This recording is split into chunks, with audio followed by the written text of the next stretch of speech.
Hello, this is going to be a quick demonstration and tutorial for how to tie the improved clinch knot, which is a super versatile fishing knot, and you can use this on mono, braid, fluorocarbon, and it's useful for tying to hooks directly, to lures, to swivels, snap swivels, you name it. It's just a really good all-around knot to know.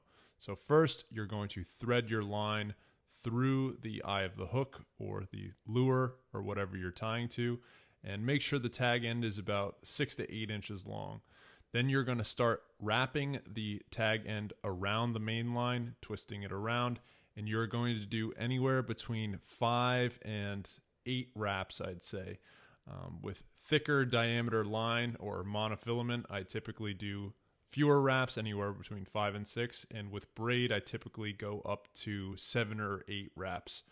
Once you've finished those wraps, you're going to grab the tag end and you're going to thread it through the loop created at the base of the line. So as you can see here, I'm pointing it out, but you're going to take that tag end and thread it through there, and in doing so you will actually create a second loop. And so you're going to take that tag end and you're going to thread it through that second loop and pull it up towards the main line. Once you've done that, get one hand pulling the main line and the other the tag end, and you can add some saliva to this part if you'd like.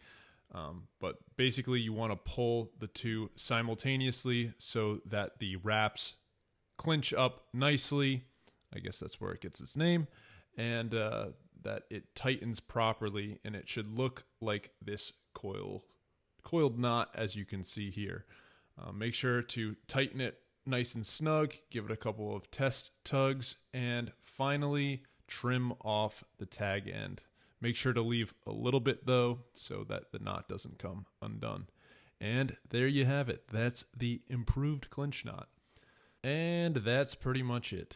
Adios, amigos.